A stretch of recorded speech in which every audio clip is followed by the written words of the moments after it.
उसकी गिरफ्तारी के लिए कल जब बाबूबरही पुलिस गई थी मनोज झा के घर पर, तो उसके द्वारा वहाँ पे पहले से ही 40-50 महिलाओं को जमा करके रखा गया था और भी लोग थे, और जिनके द्वारा लगातार विरोध किया गया इसकी गिरफ्तारी करने से।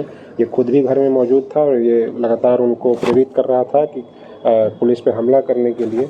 उनके द्वारा जो महिलाएं थी और जो और भी लोग थे वहाँ पे, उनके द्वारा मिर्ची का पाउडर भी पुलिस के ऊपर फेंका गया। इन सब चीज़ों के बीच में फ़ायदा उठा करके जो मनोज झा एक्यूज्ड है वो वहाँ से भाग गया।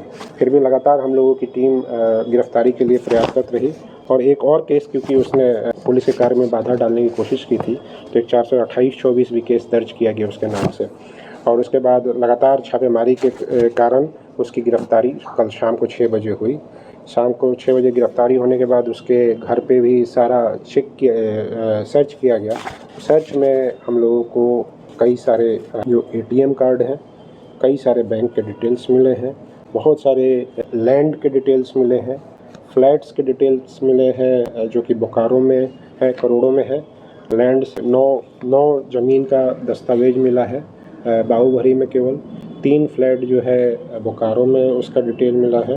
उसके अलावा 2 फॉर्च्यूनर भी है इसके पास, स्कॉर्पियो गाड़ी भी है, अन्य गाड़ियाँ भी हैं। जब इसके मोबाइल को हम लोगों ने देखा तो एक मोबाइल में इसने फर्जी सिम लगा रखा था कोलकाता के व्यक्ति के नाम पे, और उसको उसने ट्रू कॉलर में जस्टिस मिश्रा करके नाम से सेव कर रखा था।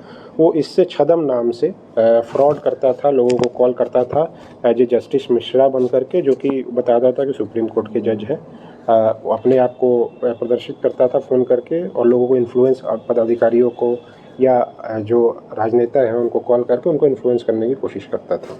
एक और केस 429 धोखाधड़ी और इन सब को लेकर के एक और केस किया 429/24 केस में हम लोग अनुसंधान कर रहे हैं। तो अनुसंधान के क्रम में जो बातें आई हैं कि ये कई सालों से, लगभग 20 सालों से लगातार धोखाधड़ी का कार्य कर रहा है, और इसके ऊपर दर्जनों केस हैं। पूरे भारत में कई राज्यों में इसके ऊपर केस है। हरियाणा में केस है, दिल्ली में केस है, पंजाब में केस है। उसके अलावा CBI ने भी इसके ऊपर केस किया हुआ है। ये जो है NHAI के चेयरमैन बन करके, और इसने एक ठेकेदार से 80 लाख रुपए जो है धोखाधड़ी करके वसूल लिए थे।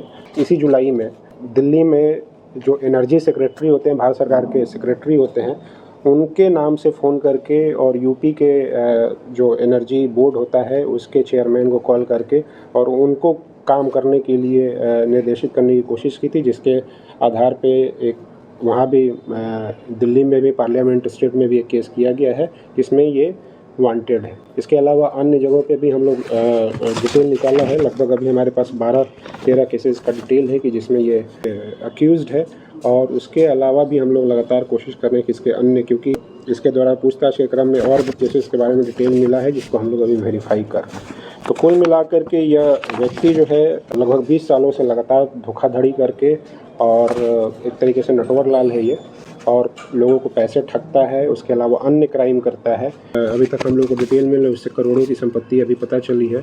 इस बारे में भी हम लोग लगातार इन्वेस्टिगेट कर रहे हैं, और इसको हम लोग जल्दी ही PMLA का प्रस्ताव भेज के ED को भी भेजेंगे। उसके अलावा EOU से भी अनुरोध करेंगे कि इस पर फर्दर इंक्वायरी की जाए, ताकि इसके सारे जो भी प्रॉपर्टी है उसका डिटेल निकल के और उस पर कार्रवाई की जा सके। इस वक्त की बड़ी खबर, एक तरफ कलवाही थाना अध्यक्ष सपन कुमार निलंबित, शराब बरामदगी में लापरवाही व कार्यशैली में गड़बड़ी को लेकर हुआ निलंबन।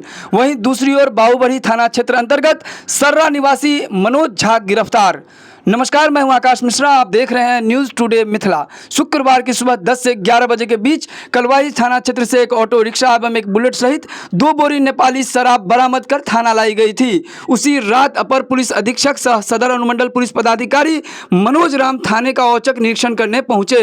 निरीक्षण के क्रम में पाया गया कि स्टेशन डायरी में भी सपन कुमार के द्वारा घटना को लेकर प्रविष्टि नहीं की गई थी। शराब बरामदगी के 12 घंटे गुजर जाने के बावजूद जब्ती सूची नहीं बनाई गई थी, न ही प्राथमिकी दर्ज करने की कोई प्रक्रिया की गई थी, न ही वरीय पदाधिकारी को इस विषय में सूचना दी गई थी। वहीं दूसरी ओर शनिवार को बाबूबरही थाना में सर्रा निवासी अभियुक्त मनोज झा के विरुद्ध ललित राम का अपहरण करने के आरोप में प्राथमिकी दर्ज किया गया था।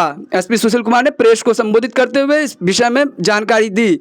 बाबूबड़ी थाना अध्यक्ष को मिली सूचना के आधार पर छापेमारी दल का गठन करते हुए उक्त कांड के प्राथमिक अभियुक्त मनोज झा को गिरफ्तार करने के लिए पुलिस दल बल के साथ उसके घर पहुंची तो देखा गया कि वहां पर पहले से 50-60 महिला पुरुष लाठी डंडा लेकर के हरबे हथियार के साथ लैस होकर के पुलिस छापेमारी दल पर हमला कर दिया, जिसका फायदा उठाते हुए अभियुक्त मनोज झा पुलिस बल को चकमा देकर वहां से भाग गया। सोमवार को फरार अभियुक्त का पीछा करते हुए ग्राम सोनपताही सर्रा पहुंचकर फरार अभियुक्त मनोज झा को किया गया गिरफ्तार। अभियुक्त से पूछताछ के क्रम में जानकारी मिली कि मनोज झा जो पूर्व में भी ठगी के केस में जेल जा चुका है, इनके द्वारा फर्जी दस्तावेजों के आधार पर कई फर्जी सिम कार्ड निकाले गए हैं। इनका इस्तेमाल प्रतिरूपण करने, ठगी करने एवं विभिन्न प्रकार से धोखाधड़ी करने में किया गया है।